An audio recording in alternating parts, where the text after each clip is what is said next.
Bueno, nos presentamos un poco. Las tres personas que estamos aquí somos China Cabrerizo, Jorge Sequera y yo, Pablo García Bachiller. Somos o venimos o compartimos un espacio de trabajo que se llama la Oficina de Urbanismo Social, que es un poco atípico por una serie de cosas. Y bueno, queremos empezar agradeciendo a la organización de la Feria del Libro Político de Madrid, en especial a las editoriales que están detrás de todo esto, en especial a Robert, la confianza, ¿no?, que nos han depositado para venir aquí a intentar provocaros un poco. Cuando nos preguntaron sobre el tema, el asunto que queríamos traer a esta Feria del Libro Político, pues bueno, pues hicimos una pequeña reflexión, ¿no?, un pequeño repaso a qué cosas en un contexto como este podíamos traeros.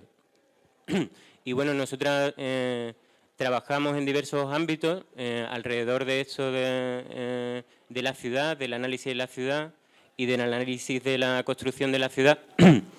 Y nos damos cuenta que en algunas reflexiones que compartimos, en algunas lecturas que compartimos y también en ámbitos en los que trabajamos, en lo académico, en lo movimentista, en lo político, pues queríamos traer una idea, una visión de cómo se construyen estas cosas.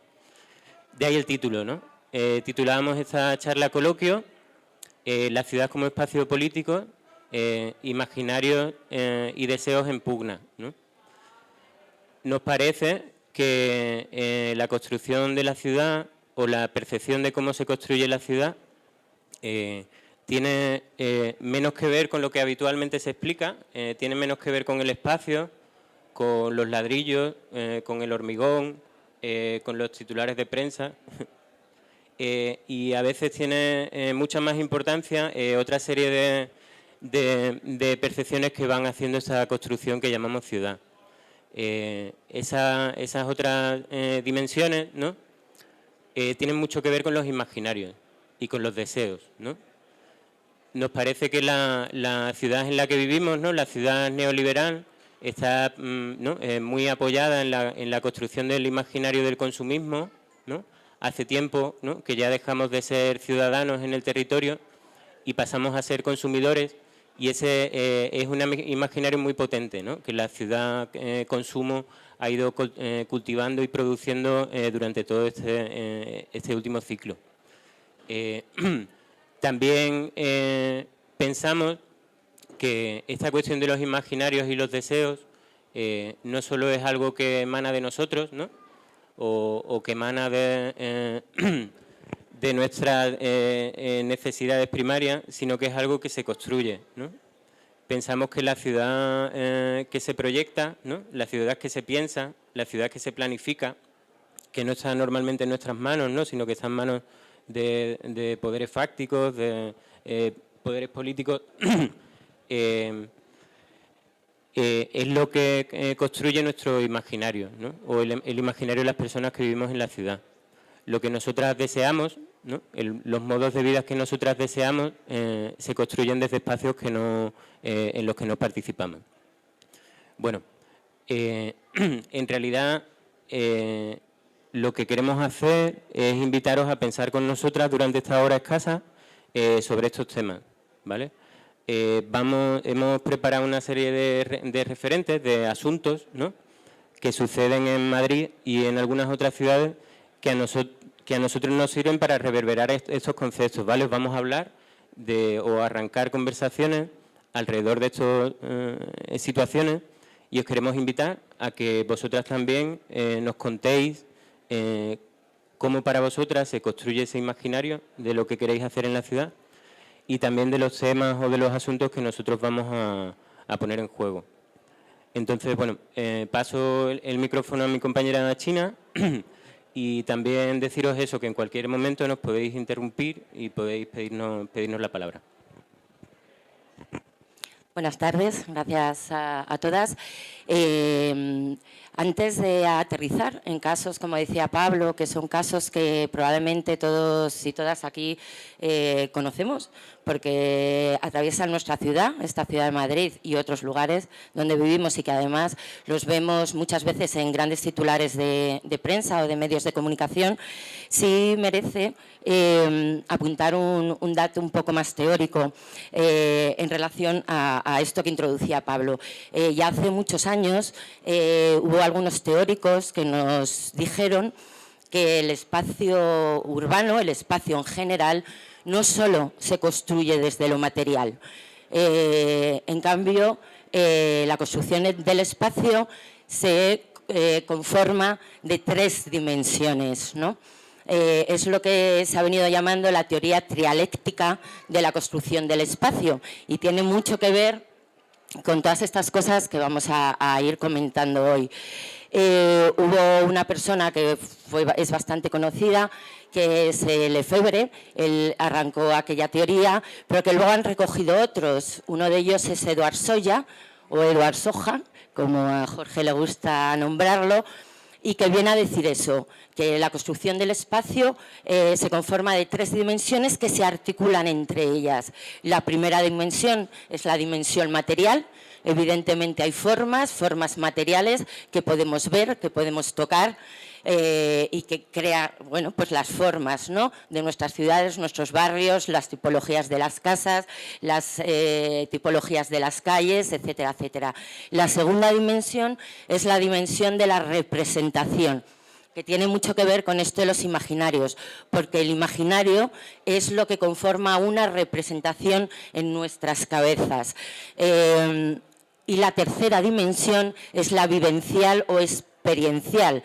Nosotros al vivir, al experimentar un lugar donde vivimos, nuestro barrio, los lugares donde vamos a tomar copas o donde vamos a encontrarnos con nuestros amigos, los vivimos y eso también nos va generando una percepción de los lugares. Y esas 3 dimensiones, la forma, lo representado, lo que nos representa, lo que imaginamos de ese lugar y lo que vivimos ese lugar y lo que nos provoca esas vivencias, esas 3 dimensiones nos forman, nos conforma el espacio.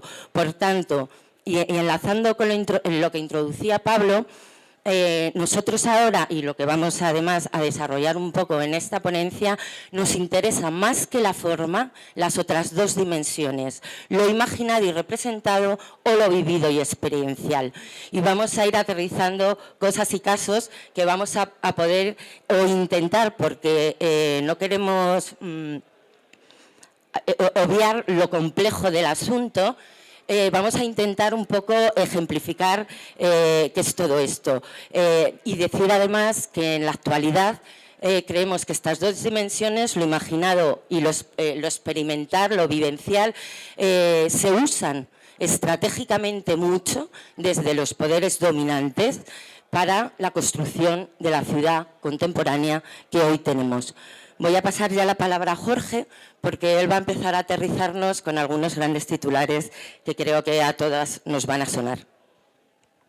Bueno, buenas tardes. ¿Por aquí el micro está bien, me dices? Vale. Bueno, la idea que teníamos, entre todas las problemáticas urbanas que acontecen en la ciudad, y en la ciudad de Madrid particularmente, pensábamos que quizá un buen desafío era comenzar con el propio relato que hacen los medios de algunos asuntos que os van a sonar. Os voy a leer 2 pequeños titulares, 2 pequeños extractos de medios de comunicación distintos y bueno, a ver a qué os suena, a ver a qué tipo de problemática os puede sonar. Uno de ellos. Fiestas nocturnas, suciedad, mal uso y desgaste de zonas comunes, inseguridad de quien entra y sale de la finca, de quien dispone de las llaves del portal. Otro de ellos dice, peleas y otros actos violentos, ruidos, destrozos de vivienda, telefonillos que no paran de sonar, olores, suciedad, orines. ¿Os suena? ¿Os suena? ¿Os parece común? ¿Os suena a pisos turísticos? ¿Os suena a narcopisos? A mí me suena indistintamente a uno o a otro. Y efectivamente son los 2. Es decir, en el primer titular lo que encontramos es la descripción de los ruidos o los inconvenientes de los pisos turísticos manifestados por los propios vecinos. Y en el segundo caso ocurre exactamente lo mismo, son narcopisos, y lo que vemos básicamente es algo así como un discurso vecinal que es intercambiable, es decir, un discurso vecinal que es replicable barrio a barrio. Se amplifica problemas a partir de distintas situaciones o distintas índoles, y se amplifican a partir de los medios. Lo que encontramos es algo así como un vecino que se convierte en un vecino, si queréis, o me lo permitís, un vecino policía, un vecino chivato. Cuando hablábamos hace poco en una de las charlas que se hizo en el entorno de Vallecas no se vende, donde tenemos la problemática, por aquí hay un compañero también de Acció Raval, del barrio hermano del Raval en Barcelona. Precisamente hablábamos de hasta dónde llegábamos a acercarnos a medidas securitarias, a medidas cercanas a soluciones policiales ante lo que es ni más ni menos que la desigualdad o la criminalización de la pobreza. Veíamos cómo algunas de las acciones tenían que ver con este vecino queja, este vecino policía, este vecino que en palabras de Madres contra la Droga era un vecino chivato en última instancia, ¿no? Algo que parece que está penado socialmente o así era contemplado por Madres contra la Droga. Por lo tanto, lo que estamos viendo es cómo se construyen o se pueden construir grandes enemigos públicos alrededor de problemas que tienen que ver con el orden, que tienen que ver con la higiene, que tienen que ver con higienizar socialmente espacios. Se construyen enemigos públicos en los 80, como eran los yonkis, o se construyen enemigos públicos como puede ser el guiri, el turista, ¿no? Se construyen sin parar. También oigo, y es común, hablar de los yonkis en el caso de Puente de Vallecas, por ejemplo, como los Walking Dead, y también es común hablar de los turistas o de los guiris como esos Walking Dead que van en busca, ¿no?, constantemente de una nueva sorpresa con la que encontrarse. Todo esto que genera, pues, no sé, creemos que genera desconfianzas sociales o que está destruyendo lazos sociales a partir de esta construcción de un enemigo. Si nos centramos en los narcopisos, y lo voy a juntar de alguna manera con el caso de Lavapiés y lo que tiene que ver con los pisos turísticos, vemos cómo se repite una misma receta, ¿no?, de hace 25 años, que pasa por un proceso de degradación, que pasa por un proceso de construcción de enemigo público. En su momento era el yonki, después fue la banda del pegamento, después fue la nueva banda del pegamento, según El Mundo, es decir, en 2003 teníamos una banda del pegamento asediando a la población de Lavapiés que empezaba a entrar al barrio. En 2007 apareció una nueva banda del pegamento, supongo que dentro de poco aparecerá otra nueva. En el caso de Vallecas nos ocurre lo mismo. Sabemos que el tirón de bolso, que el delito menor ha ido bajando incesantemente y que el consumo de heroína no ha aumentado en el conjunto de la ciudad. Sin embargo, esa construcción tan potente como es el yonki, es decir, como es el toxicómano que transita a las calles y que va con una jeringa apuntando a personas más vulnerables, es una construcción realmente fuerte por los estragos que hizo en esos años, evidentemente. Lo que vemos es finalmente, otra vez más, una producción de higienización social, de elitización residencial o de gentrificación, si lo queréis poner en estos términos. Incluso se estigmatiza hasta el punto de convertir peleas callejeras. Esto ocurre también en el Raval y lo comenta Miquel Fernández en el libro Matar al chino, como las peleas callejeras son configuradas como auténticas guerras entre cárteles de la droga. En el caso de Vallecas ocurre lo mismo. Cuando estamos hablando de trapicheo dentro de algunas casas que se dedican a, entre otras cosas, a vender algún tipo de droga para subsistir, estamos construyendo algo mayor, que quizá después Pablo nos va a traer a colación con la línea, ¿no?, saliendo de la ciudad de Madrid. Con esto quiero decir que no estamos hablando, o sea, que la construcción del narcopiso habla de algo así como si estuviéramos hablando de Fariña, de Pablo Escobar o de grandes narcos que manejan el cotarro en Vallecas. La última detención, por poner un ejemplo claro, la última detención que se dio, las últimas detenciones que se dieron en Puente de Vallecas, en Lavapiés y en otra zona del centro de Madrid, tuvo que ver con 4 pisos, se detuvo a 6 personas y se obtuvo 150 dosis de cocaína, marihuana y 200 fundas de móvil. O sea, lo más alejado que a mí me parece a lo que sería un narcopiso tal y como lo tenemos en el imaginario, ¿no? Menos de 1.500 euros que tenían en la casa y solamente estaban vendiendo, bueno, solamente, digamos, entre todas estas drogas no existía, no se daba la venta de heroína. Creo que el caso del Raval es diferente, creo que hay un mayor problema con el tema de la heroína, que sí que hay un repunte en la zona. En el caso de Puente de Vallecas parece que se está mostrando cómo realmente el consumo tiene que ver con otro tipo de drogas. Digamos que lo que se hace es construir un estigma alrededor de estos barrios, que tiene, por supuesto, intereses inmobiliarios muy potentes. Todos sabemos los intereses inmobiliarios que hay detrás de Idealista, de los fondos de inversión que hay detrás de ellos, y leyendo el libro leyendo la introducción del libro de Construir enemigo público, cuando habla de bandas juveniles latinas, Carles Feixa hace una comparativa o hace una metáfora viendo si estamos acercándonos a construir parodias de Baltimore en The Wire, en la serie. Estamos construyendo de manera artificial algo así como nuevas periferias que tienen que ser degradadas para después, evidentemente, ser rentabilizadas, o si estamos construyendo guetos.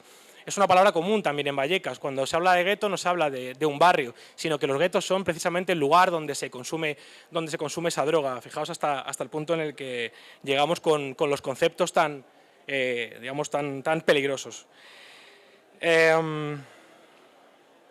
Por lo tanto, se generan esos espacios de pánico, esos lugares del pánico, donde encontramos vecinos contrapuestos a otro tipo de vecinos, donde encontramos estos vecinos policía, que son una especie de brigadas vecinales que tienen WhatsApp y que se dedican, entre otras cosas, a denunciar a estos narcopisos, con la posibilidad, como ya ha ocurrido, de equivocarse, de señalar el número 9 del portal tal y el segundo B, y al día siguiente tener que rectificar y decir a la policía no, que no pasaba nada, que realmente es que tenían las luces encendidas a las 4 de la madrugada. Fijaros el punto en el que estamos llegando de paranoia, ¿no? De paranoia criminalizante del vecino de enfrente. Por lo tanto, otra vez más volvemos a esa generación de desconfianza en un proceso de evidente desigualdad urbana que se está dando en ciertos lugares. ¿Qué es lo que está generando esto? ¿Qué es lo que trata de buscar? Si pensamos en algún tipo de cercanía a eso que llaman el franquismo sociológico, podríamos pensar que esas clases propietarizadas, que esas clases que eran proletarias y que ahora son propietarias, han asumido, digamos, en ese proceso de subjetivación, una necesidad de distinguirse socialmente. Pensadlo en el centro, pensad lo que ocurre en Lavapiés o pensad lo que ocurre en el barrio de Huertas, etcétera, con ese proceso de distinción social, es decir, ese propietario que parece que no se merece tener a turistas debajo de su casa montando fiestas, al mismo tiempo que la generación de distinción social, por supuesto muy distinta, en un barrio como Puente de Vallecas, tiene que ver con que los transeúntes no pueden ser yonkis ni ex-yonkis. Un dato también a tener en cuenta en esta generación de distinción social artificiosa es que entre el 30 y el 40% de los usuarios de metadona son residentes del barrio de Puente de Vallecas. Por lo tanto, si os fijáis, se genera una distancia social del propio vecino que ha sido en su momento consumidor. Lo que al mismo tiempo el vecino o la vecina te responde rápidamente: bueno, ya, pero es que estos eran mis hijos, estos eran mis nietos, ahora los que vienen son de fuera. Entonces estamos construyendo nuevamente una dentro y una afuera que legitima o no legitima el uso del espacio urbano, genera residentes o no residentes, o residentes legítimos y residentes no legítimos, y, digamos, potenciando otra vez más procesos de expulsión, procesos de desplazamiento, no los clásicos que os hemos contado 50 millones de veces, que tienen que ver con el propio centro, sino nuevos procesos de expulsión legitimados por los propios por los propios vecinos de los barrios periféricos. Hablamos de esta lógica de propietarización y distinción social que tiene que ver con tener un barrio limpio, con tener un barrio decente, en ningún momento con tener un barrio, digamos, en condiciones de igualdad o que tenga condiciones diferentes, pensar en nuevos modelos, pensar en nuevos paradigmas. No, pensamos en esta periferia, vuelve a pensar de manera central, vuelve a pensar en que tenemos que tener el barrio tan limpio y tan decente como lo tienen aquellos que realmente lo que tienen es más dinero en el bolsillo, ¿no? Y por ir así cerrando, porque me meto en muchos asuntos, Lo que vemos es que este creciente desplazamiento que tiene que ver con centros y periferias dentro de los centros, es decir, si pensamos en el centro de la ciudad, por mucho que esté gentrificándose o por mucho que esté elitizándose, sigue conteniendo periferias y bolsas de periferia grandes. Ya sabemos el gran problemón que han sufrido los vecinos senegaleses del barrio de Lavapiés hace relativamente poco, un drama.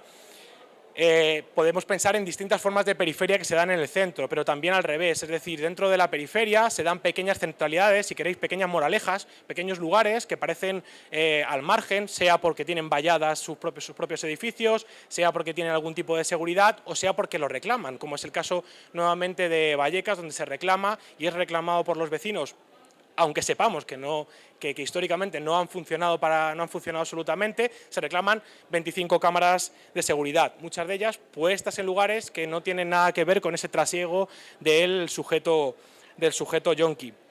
Si le sumamos a esto esta lógica del orden, le sumamos que hay parte de estos municipalismos en los que de alguna manera algunos podemos estar más o menos cercanos, estos municipalismos del cambio, vemos cómo también se acogen a esa idea del orden, ¿no? Recientemente oíamos a Rejón hablando de que lo más revolucionario que se puede hacer es mantener el orden, llegar al orden, o sea, hablando de orden en términos casi de otro régimen. Evidentemente intentan vaciarlo de significado, añadirlo con un significante nuevo, pero realmente no hay mucha más imaginación en este terreno, en esta arena política, que pensar en formas de orden que tengan que ver con gestionar los riesgos de esta población que se merece un espacio limpio. Por lo tanto, ya voy cerrando. Tiene que ver más con sustituir esto de no tener escasez, en ese sentido de desigualdad en zonas realmente deprimidas, realmente con muchos problemas, sustituir ese no tener como forma de escasez a no tener seguridad suficiente. Vemos como los vecinos y las vecinas han pasado rápidamente a utilizar o a reclamar ese discurso realmente conservador de si tenemos cámaras, si policializamos los espacios y si securitizamos ciertos barrios, obtendremos tanta igualdad en términos materiales como aquellos barrios con mayores recursos. Creo que nada que ver, ¿no? Creo que tenemos que pensarlo mucho mejor. Para eso yo creo que hay otros escenarios posibles. Vallecas no se vende, Madrid no se vende, Lavapiés donde vas, La Ingobernable. Creo que existen otros espacios que están repensando de otra manera otro posible paradigma con el que pensar la ciudad y que fuera, y que pensara sobre todo en esas desigualdades materiales y no en la tibia criminalización de la pobreza. Bueno, pues nos ha lanzado un montón de cuestiones, Jorge, y creo que vamos a intentar también nosotros entablar una conversación, un diálogo a partir de todo lo que ha dicho, ¿no? Efectivamente, desde luego, ha sido un interés ya histórico el mostrar una cara amable de la ciudad, ¿no? La cara amable de la ciudad. Una ciudad moderna, una ciudad avanzada, una ciudad segura, ¿no? Y una ciudad ordenada, ¿no? El orden de la ciudad, pues nos podemos remitir hasta el siglo XIX, a mediados del siglo XIX, con Haussmann en París, ¿no? Que a partir de ahí llegan todas las estrategias urbanísticas de orden, ¿no? De ordenar la ciudad para pues crear esa ciudad segura, limpia, ordenada, que decía Jorge, que es la que verdaderamente interesa a la inversión de capitales. La ciudad se convierte en el principal producto, ¿no? O en el de generación de riqueza tras la época industrial. Y no podemos olvidar que los trozos de la ciudad rica son los trozos de ciudad más lucrativos. Por lo tanto, todo eso, digamos que podemos decir, todas estas estrategias puntuales, ¿no? Concretas que mencionaba Jorge, yo creo que se enmarcan en una estrategia ya que vemos que se produce desde hace mucho tiempo, ¿no?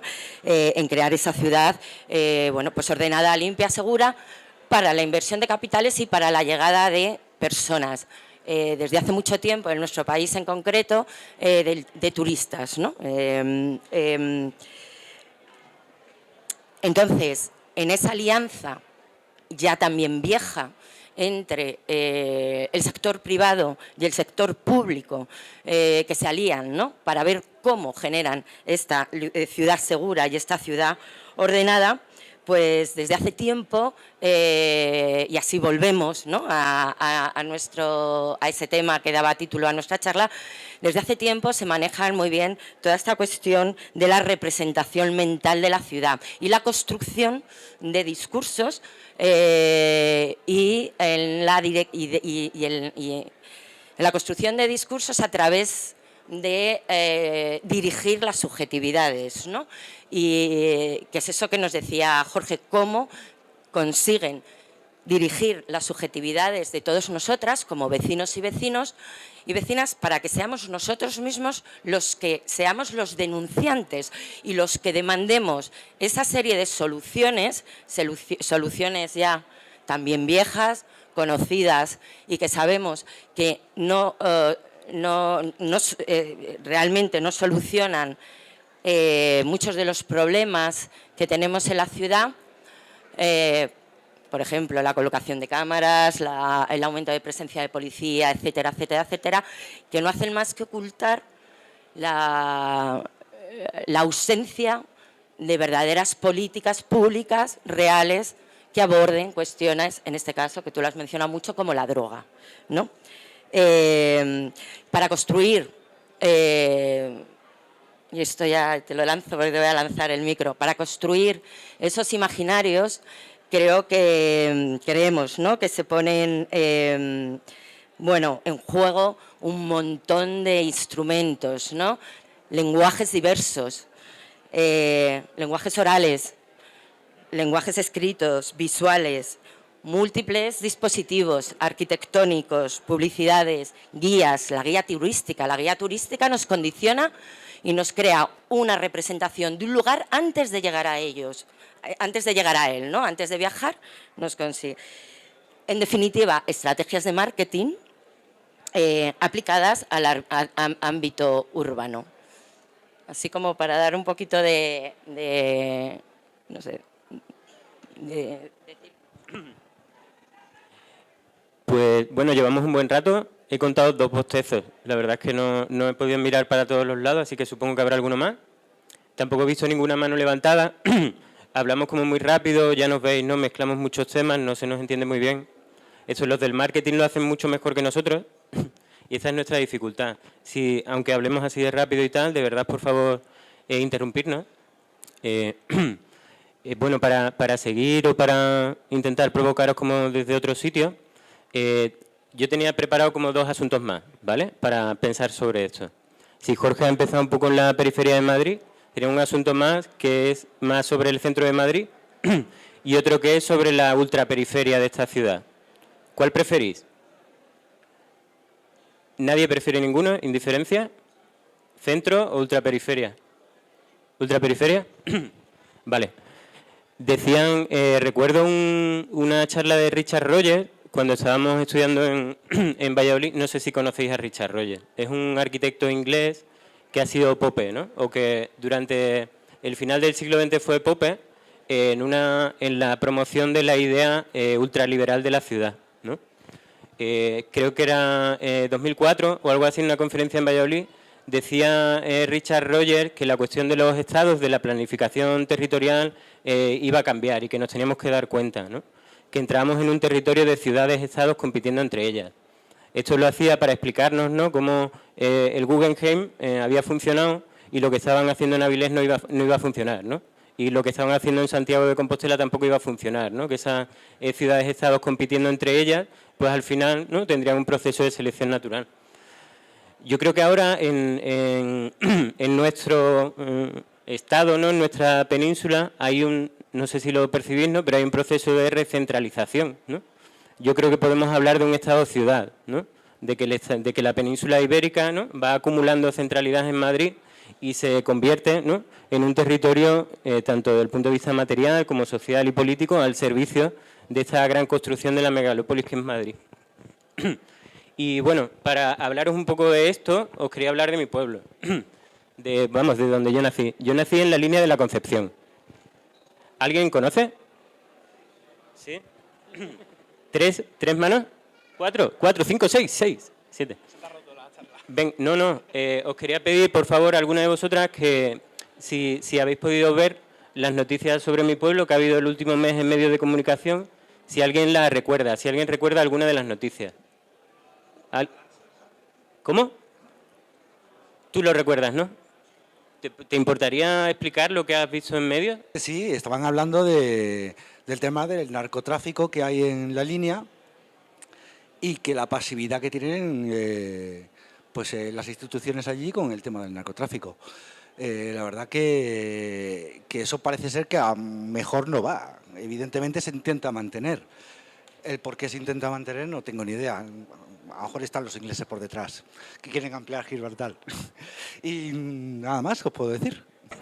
La impresión que se ha querido transmitir, no sé si es verdad o no, es que es un fenómeno social, que la gente, se decía, andaluz vive del paro. Bueno, pues la línea Concepción viven familias enteras, es un fenómeno masivo del desembarco de los alijos de droga. Bueno, no es heroína, droga ligera.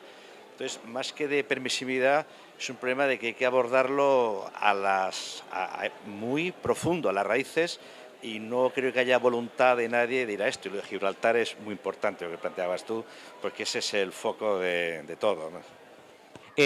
Lo que percibo, ¿no?, del imaginario que proyectan los medios de comunicación es justo lo que habéis descrito vosotros, ¿no?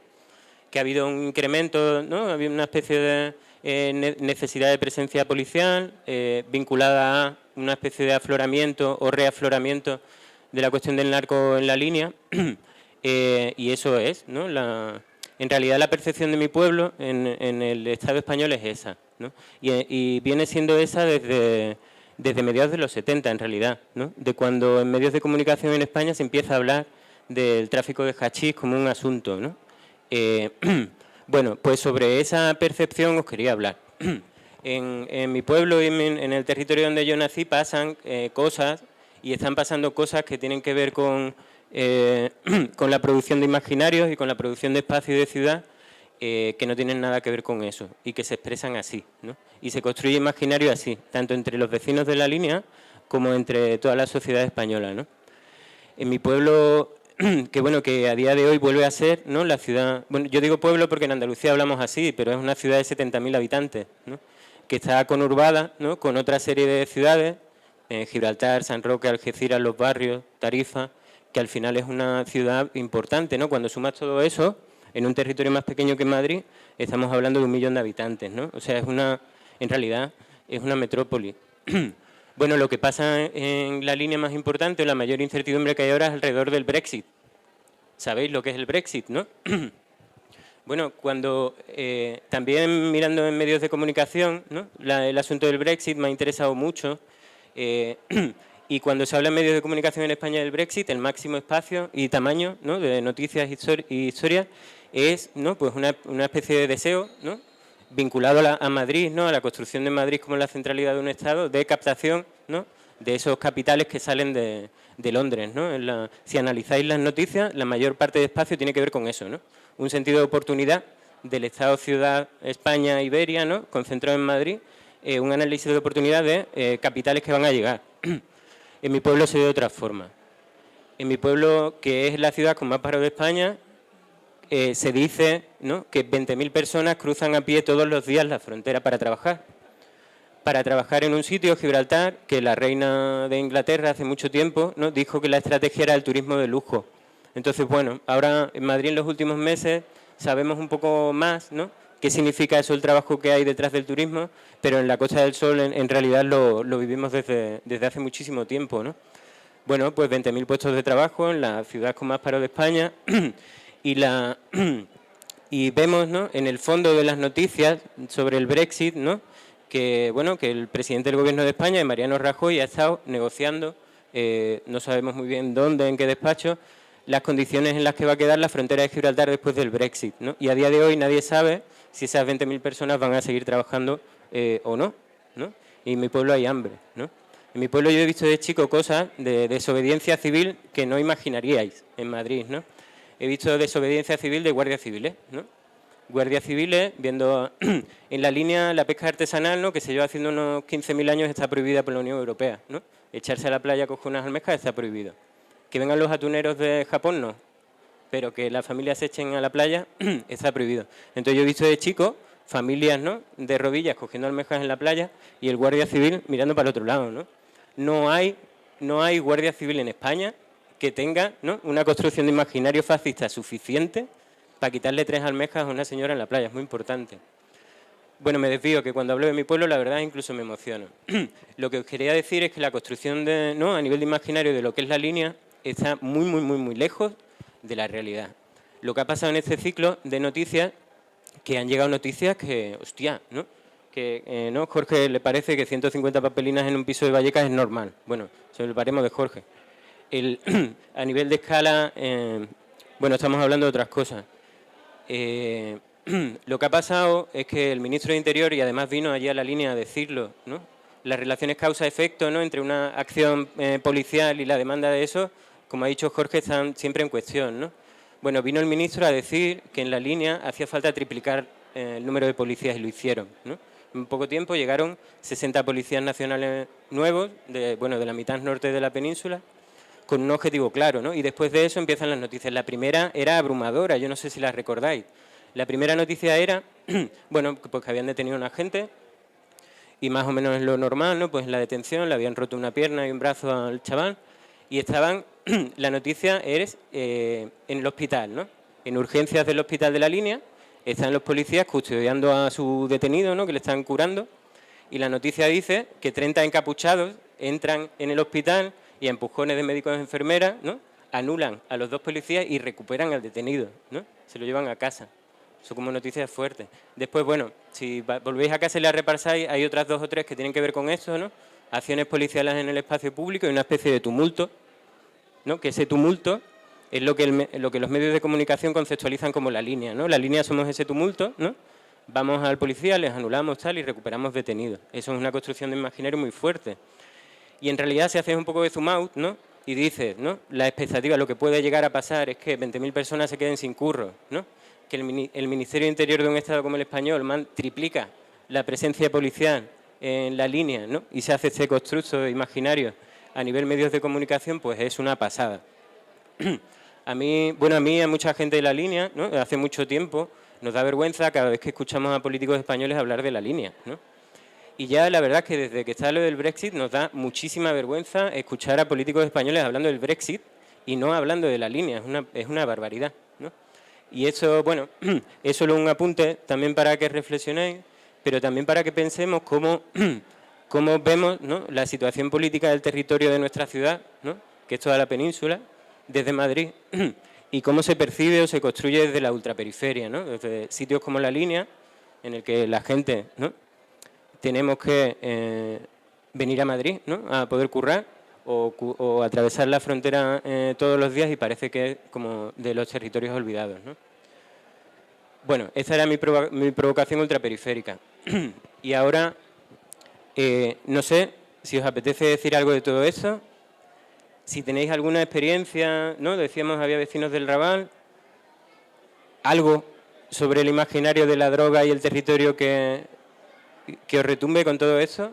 La situación del Raval, como ha comentado el compañero, dentro de todo ese imaginario que no viene de nuevas, sino que ya históricamente había sido el barrio chino, porque la zona sur, a partir de para abajo de calle Hospital, digamos, se concentraban salas de espectáculos y demás. Era como un lugar donde iban los obreros después de la fábrica a las salas de variedades, etcétera.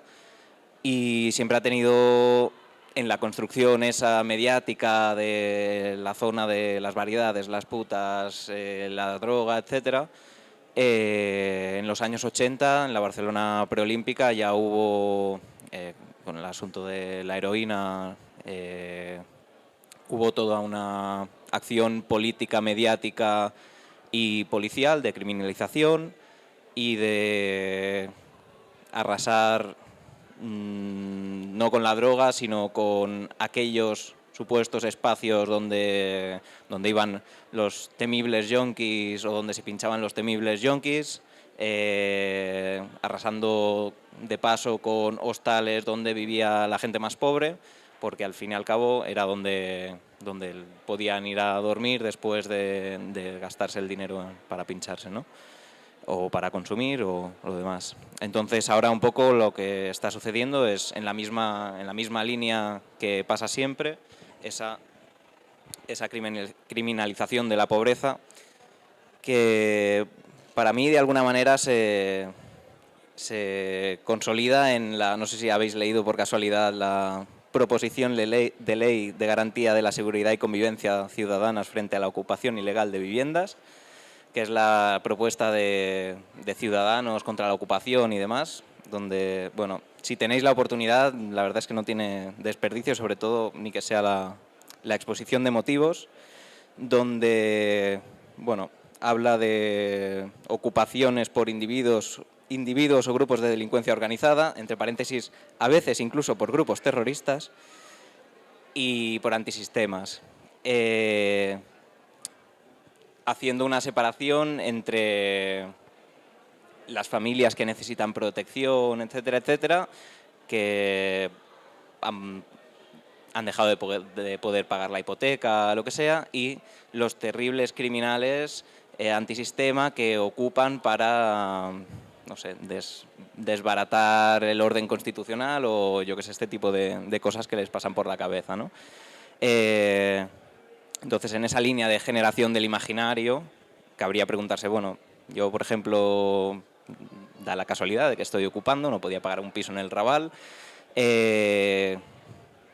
Si tuviera un hijo ya no sería un terrible ocupa, sería un pobre desamparado que no tiene dónde caerse muerto, por tanto tendría que ayudar, ¿no? Entonces, en esa creación del imaginario que está intentando crear Ciudadanos con otros grupos colectivos de vecinos y demás, por desgracia existe esto, al menos allí, supongo que por aquí en Madrid también. Está esa criminalización y esa generación del imaginario donde la ocupación, donde la resistencia inmobiliaria de alguna manera es un freno a cualquier posibilidad económica de turistificación, de gentrificación y poder generar un espacio amable, ¿no?, para el turismo. Entonces, de alguna manera, toda esa criminalización histórica del barrio se vuelve a repetir una vez más. Si en los años 80 era contra la droga y, bueno, intentando limpiar la ciudad, entre muchas comillas, para preparar para las Olimpiadas, ahora es para preparar una vez más contra otra oleada turística, ¿no?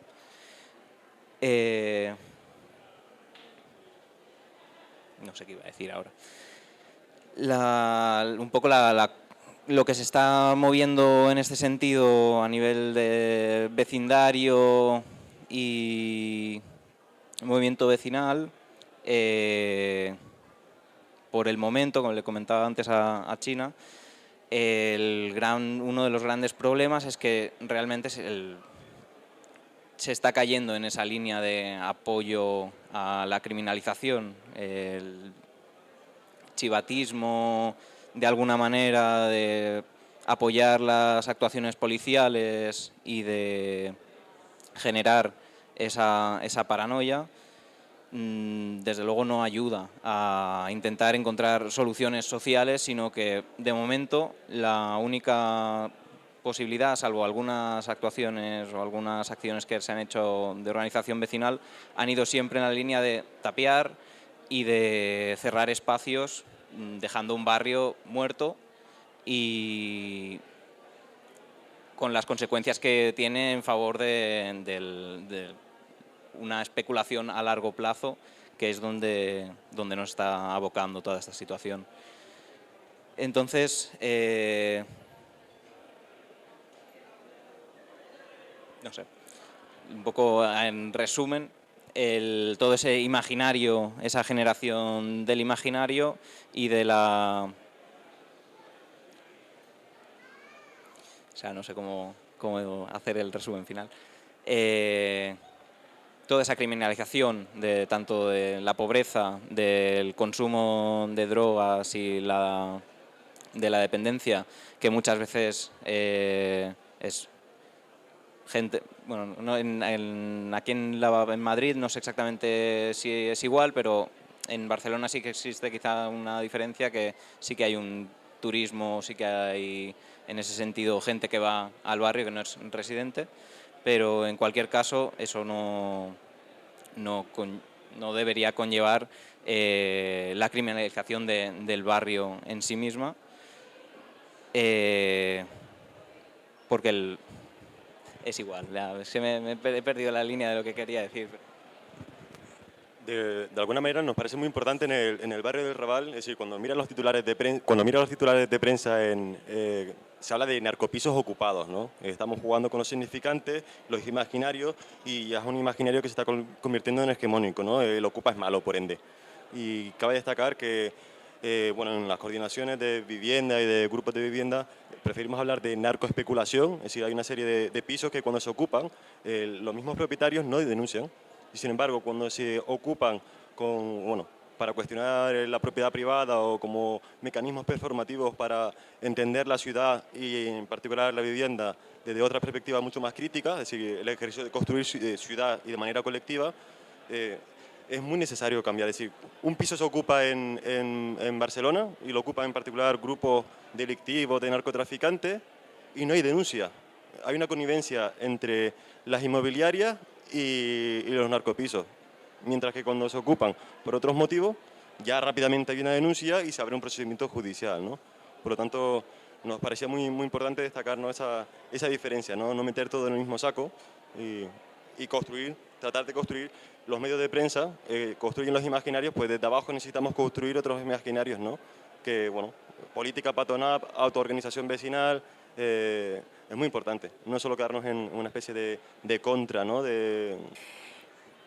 A ver, claro, creo que es todo súper complejo, vamos lanzando cosas todos, ¿no? Y es un tema que creemos complejo y los que estamos de alguna manera desde la investigación también intentando ponerle nombre y apellidos a todo esto, haciendo los análisis, incluso nos cuesta a veces aterrizarlo y bueno, de tal manera que se clarifique.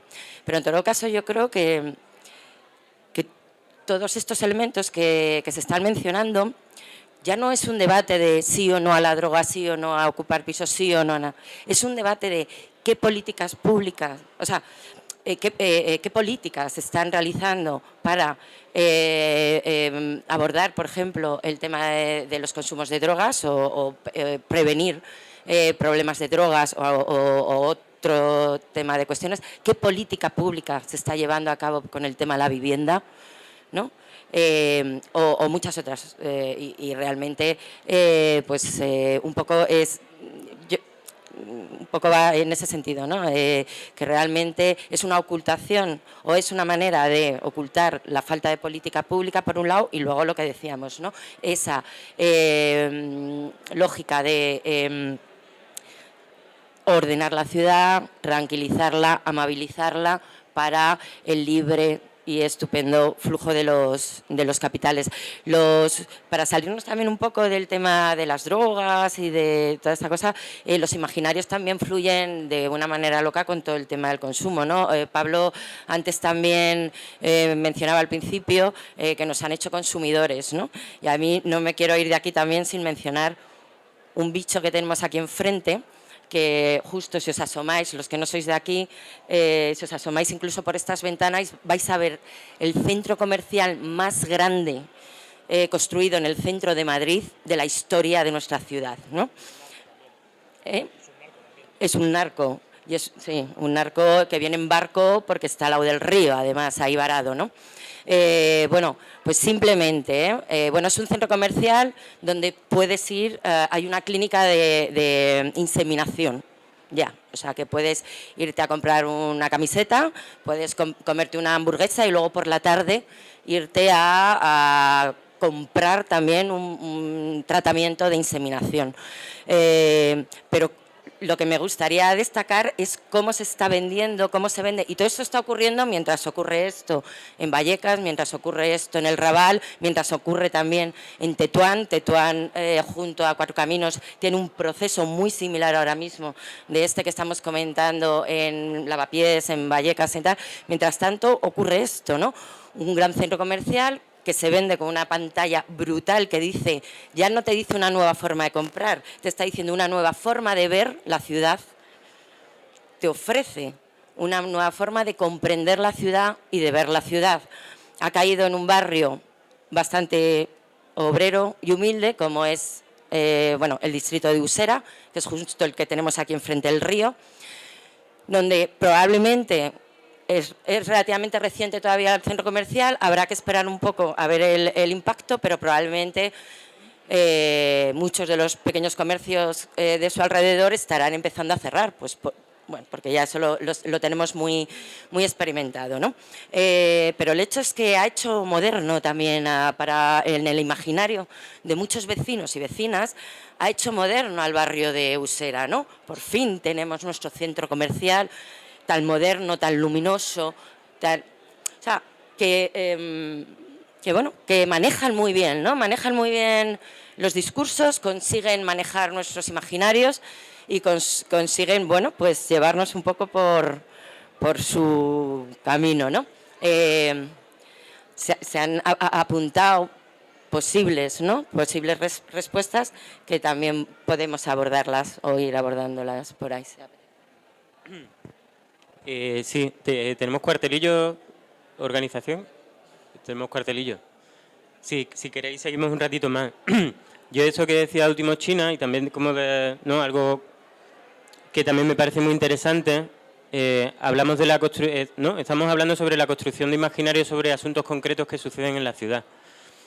Y además, ¿no? De lo que sucede en cada uno de esos asuntos, también venimos analizando cómo la polarización o focalización, ¿no? Muy determinada, muy precisa sobre un asunto concreto, a nivel medios de comunicación, pero también a nivel a nivel imaginario político, hace un efecto como una especie de imposibilidad de otra forma de análisis, ¿no? Parece que, ¿no? Hablar o pensar, ¿no? en qué le está pasando al centro de Madrid es exclusivamente hablar o pensar sobre el fenómeno Airbnb. Esto, hemos reconocido una dificultad muy fuerte, ¿no? Porque de alguna forma cuando un asunto urbano se pone de moda, ¿no? Pues resulta que pensar la ciudad es cómo te relacionas con ese asunto de moda, ¿no? La cuestión de los pisos turísticos apareció a nivel medios de comunicación de una forma masiva, enorme. Me refiero a Madrid, al centro de Madrid. Hace ahora, ¿cuánto podemos decir? ¿Un par de años? Y fue muy fuerte, durante un mes o 2 meses había tal intensidad de información y comunicaciones, ¿no? Del asunto, el efecto de Airbnb, que nos resultaba imposible hacer cosas que solemos intentar hacer, ¿no? Que tienen que ver con promover diagnósticos complejos de la ciudad, ¿no? La ciudad es y nos estamos equivocando, lo traigo esto como un asunto sin resolver, ¿no? Nosotros hemos dicho muchas veces, ¿no? La ciudad es una cuestión compleja, analizarlo desde las estructuras políticas convencionales es difícil, ¿no? Entonces promovemos ¿no?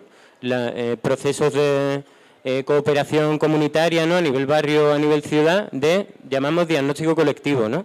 De pegarnos meses mirando, ¿no? Lo hicimos en Lavapiés donde vas, ¿no? Una serie de convocatorias, derivas por el barrio, sesiones de pensamiento, donde, ¿no? En algunas tenían protagonismo unos colectivos, en otras otros, ¿no? Como para ir generando un diagnóstico colectivo entre todas. Y frente a procesos como ese tipo, ¿no? Pues la irrupción de, ¿no? Todos los periódicos diciendo el asunto, lo que le pasa a Lavapiés es Airbnb, ¿no? Ya, de repente ya es imposible hablar de otra cosa, ¿no? Ahí de alguna forma, ¿no? Triunfa la estrategia o la táctica populista, ¿no? ¿no? Y ahí, pues yo creo que de ahí viene el éxito ¿no? de la caricatura que hacía Jorge de Rejón, ¿no? Cuando dice que, ¿no? Ante una cosa tan compleja, pues solo puedes decir cosas muy sencillas del tipo aquí hay que poner orden. Entonces, bueno, tenemos esa dificultad. Y bueno, pues para mí es el asunto sobre el que me gustaría seguir pensando, ¿no? Cómo, ¿no? Qué tipo de cosas o de estrategias podemos hacer mejor o diferentes para combatir esto. Yo creo que en este último ciclo hemos analizado mucho esto, ¿no? Algunos los llaman batallas culturales, otros los llamamos polarización de las cosas, otros los llamamos tal, pero yo creo, vamos, yo me reconozco incapaz como de relacionarme con eso, ¿no? Me parece que la fórmula populista ante esta situación, pues como la única que está construyendo, capitalizando políticamente. Y bueno, ya en el tiempo del cuartelillo, no sé, ahora que os da el sol, igual ¿alguien quiere compartir alguna reflexión más general o de algún tipo de cosa? Si no, os cuento el otro tema, del centro de Madrid. ¿No? Bueno, pues... ¿Cómo? Ah, que se pare el micro. Bueno, pues cuento esa última cosa que tenemos preparada y que además está relacionada con este espacio en el que estamos ahora mismo. Y también con lo que dice China del centro comercial, ¿no? ¿Dónde estamos? ¿No? Esto es el Matadero de Madrid, ¿no? Esto es la nave de Terneras. Cuando las vecinas de aquí, las que venís mucho, las que venimos menos y tal, cuando alguien nos dice nave de Terneras, ¿qué nos viene a la cabeza? A mí me vienen a la cabeza cosas como esta, algún concierto que estuve aquí alguna vez, incluso las convocatorias de Desborda Madrid fueron aquí. Y ya hace mucho tiempo, ¿no?, que me dicen nave de ternera y matadero y no me imagino aquí a centenares de vacas siendo asesinadas, ¿no? Hace mucho tiempo que eso no pasa en mi cabeza, ¿no? Matadero es, ¿no?, esa fábrica de cultura. Bueno, pues quería hablar de la construcción del imaginario de eso, ¿no? Que es un proceso muy largo en Madrid, seguramente viene de cosas que yo no conozco, pero yo noté expresado de una forma muy fuerte por Alberto Ruiz Gallardón, ¿no? Yo le estimo mucho, le echo de menos. Alberto Ruiz Gallardón en 2011, ¿no?, cuando sucedió el 15M en Madrid, trajo un asunto, ¿no?, que habían contado un par de años antes, que lo llamaba, querían, ¿no?, como conceptualizar una cosa que se llamaba el Paseo del Arte, ¿no?, que era una especie de puesta en relación, ¿no?, del asunto del Museo del Prado, el Thyssen, el Reina Sofía, el tal, ¿no?, y pintaron unos esquemas maravillosos, ¿no?, de un proyecto. El proyecto que ahora se está desarrollando, ¿no?, para la construcción del imaginario en Madrid, que es la construcción del imaginario de Madrid en el mundo como un destino turístico vinculado a la cultura, ¿no? De alguna forma Gallardón decía, ¿no?, que nos interesaba un turismo de élite, ¿no? Nos interesaba mucho que el gasto diario de cada turista que llegaba a Madrid subiera, ¿no? Porque, ¿no?, los turistas que llegaban, pues no sé, igual eran como yo, ¿no?, que se tomaban una litrona en el parque y que dormían en una pensión muy barata. Y entonces eso a Gallardón no le interesaba mucho y le parecía que la construcción de esta idea del Paseo del Arte era el futuro, ¿no? Y bueno, os quería hablar un poco del territorio de ese Paseo del Arte y que algunas cosas que desde entonces hasta ahora han pasado. Desde entonces hasta ahora ha habido la ampliación del Prado, la ampliación del Thyssen, la ampliación del Reina Sofía. Todo esto más o menos con un aporte, he estado mirando un poco cuenta, unos 300 millones de euros de dinero público. Eso en ese momento inicial, ¿no? Y después llegaron más cosas, ¿no? La reforma del Museo Arqueológico, muy necesaria hace mucho tiempo, ¿no?, pero también con una inversión increíble. El Museo Arqueológico es la parte norte de este eje. La readecuación del Museo Naval, la construcción de Madrid Destino. Esto de Gallardón era una alianza, ¿no? Él lo puso como una alianza entre el Ministerio de Cultura y el Ayuntamiento de Madrid. Esa alianza continúa, estamos viviéndola hoy en día. Y en aquellos momentos, por ejemplo, propusieron para la tabacalera de Lavapiés. Cuando digo tabacalera de Lavapiés, ¿qué os viene a la mente? ¿A alguien le viene a la mente el centro social de la tabacalera de Lavapiés? ¿Alguien conoce lo que es esto? ¿Manitas? ¿Alguna? Sí. ¿A alguien le viene a la mente el centro de promoción del arte que tiene el Ministerio de Cultura? Menos manitas, ¿no? Como un 10%. En el imaginario de Madrid, Tabacalera es el centro social, ¿no? Y cuando se construyó este imaginario, ¿no?, que fue las acciones de Red de Lavapiés, ¿no?, creo 2010, si no me equivoco, ¿no? Se proyectó, ¿no? Ese imaginario del lavapiés mestizo hacia el interior de aquella fábrica, se hizo polarizando, ¿no?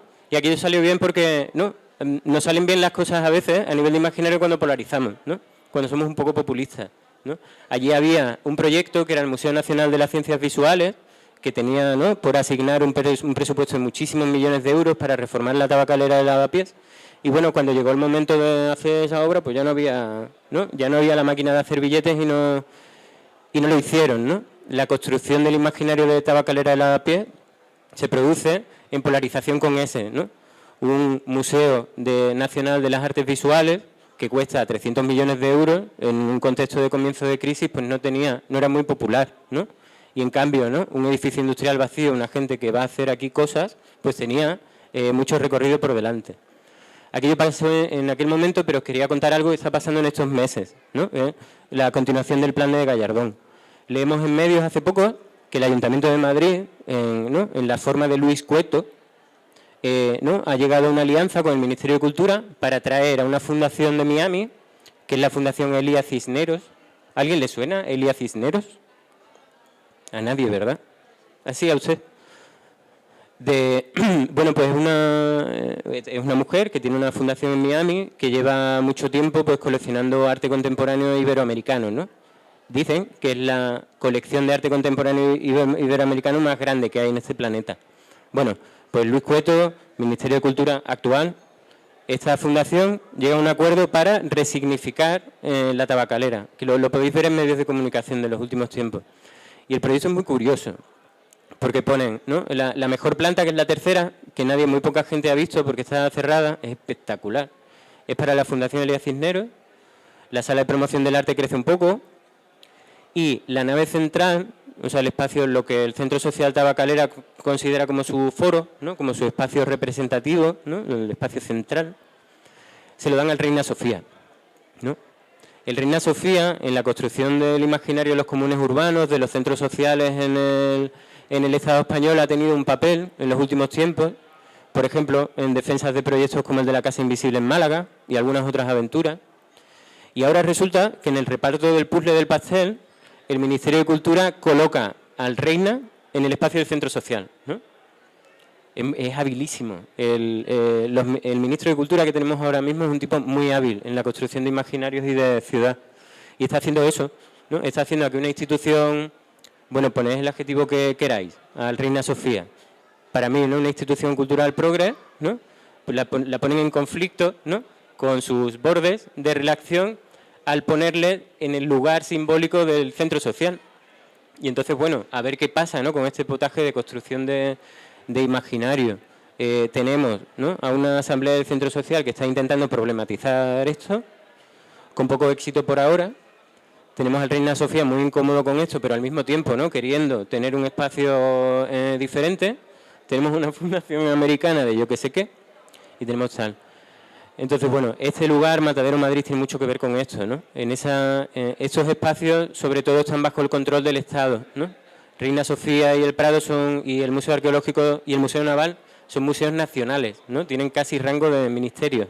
De hecho, está por aprobarse una ley de autonomía del Museo del Prado, que es la leche. Y eso, Matadero Madrid, y también Medialab Prado, ¿no?, en ese juego, en esa componenda, pues son las apuestas del Ayuntamiento de Madrid. Es curioso ver, ¿no?, cómo planes que trazó Gallardón cuando estábamos en Sol, cuando estábamos allí acampando, porque esto fue en esa misma agenda, hoy siguen prosperando, ¿no? Y lo que algunas dicen, ¿no?, que la cuestión del asalto institucional, el cambio tal, ¿no? Algunas dicen que eso tiene relación con lo del 15M, que es continuidad de aquello. Parece que no tenemos agenda, ¿no? No tenemos agenda para, desde las instituciones en ese proceso, construir cosas en esta cuestión del territorio. Sí la tenemos desde los movimientos sociales, ¿no? En mayo del año pasado se ocupó un edificio en esta Milla de Oro, ¿no?, en este Paseo del Arte, que es lo que ahora llamamos la Ingobernable. Y lo que mucha gente en Madrid y en el Estado ya, ni siquiera un año más tarde, conoce como la Ingobernable, ¿no? Y lo de la Ingobernable planteamiento, que no sé si todas recordáis, ¿no?, En mayo del año pasado, después del fracaso absoluto del compromiso electoral de Ahora Madrid para que hubiera un centro social autogestionado en el centro de Madrid se diera, ¿no? Después de que se reconociera ese fracaso absoluto, pues bueno, pues los movimientos, las sensibilidades que reclamaban eso, pues se fundieron en una idea que era una manifestación por el derecho a la ciudad en 6 de mayo del año pasado, Madrid no se vende, para señalar un edificio que en ese mismo ciclo de Gallardón, pero un poco más tarde, ¿no? Ya Ana Botella, de hecho casi en el tiempo de descuento, en la última semana de gobierno de Ana Botella firma con la Fundación Ambas, que Ambas es otro prenda. Ambas es un arquitecto de Nueva York, ¿no? Al que Ana Botella le regalaba un espacio en el Paseo del Prado para hacer, ojo, ojo, un museo de la arquitectura y el urbanismo. O sea, donde está el Museo del Prado, donde está el Reina Sofía, son anónimos, ¿no? El Reina Sofía no es el museo de Picasso, ni el Prado es el museo de Velázquez, ¿no? Que acabe, perdón, corto todo. Bueno, pues resumo, promo final. La Ingobernable fue bien, ¿no? Porque los envites de los medios, Ciudadanos lo intentó en su campaña esta anti-Ocupi y decidió luego no hacerlo, ¿no? Y el PP también, porque teníamos ese fantasma que es Ambas, ¿no? Y decíamos, ¿qué queréis? ¿No? ¿El trapicheo de Ana Botella o la Ingobernable? Y por ahí vamos ganando. Y bueno, un año después, Madrid no se vende, se vuelve a convocar este mayo. Pensamos que la movilización y esa manifestación, bueno, por lo que estamos recibiendo de las asambleas que lo conforman, va a ser más grande en escala, una mani por el derecho a la ciudad en Madrid. Madrid no se vende el 12 de mayo. Y además con una estrategia que tiene que ver con el intento de construcción de imaginarios desde los movimientos, que es de alianza con otras ciudades, ¿no? Llevamos todo el año haciendo campaña en red, en relación con amistades, redes en otras ciudades. Entonces el 12 de mayo también va a haber un Nápoles no se vende, va a haber un Roma no se vende, va a haber un Málaga no se vende, también Barcelona no se vende, Gijón no se vende. Entonces probablemente el 12 de mayo no seamos centenares de miles, ojalá, pero sí vamos a ser, ¿no?, diferentes ciudades de lo que llamamos el sur de Europa saliendo el mismo día a la calle. Y con esto y los iconos de tijera que me dibuja Jorge, pues ya acabamos. Yo, un momento, pero voy a vender mi libro, que estamos en la feria y de muchas de estas cosas que hemos hablado, aquí está mi librito ahí en el puesto de Cisma, por si a alguien le apetece. Muchas gracias. Yo espero que no hayamos sido muy... bueno, supongo que sí, pero era lo que queríamos hacer. Bueno, muchas gracias y disculpad si ha habido demasiada miscelánea, pero bueno, por lo menos hemos sacado algunas cosas ahí en común. Gracias.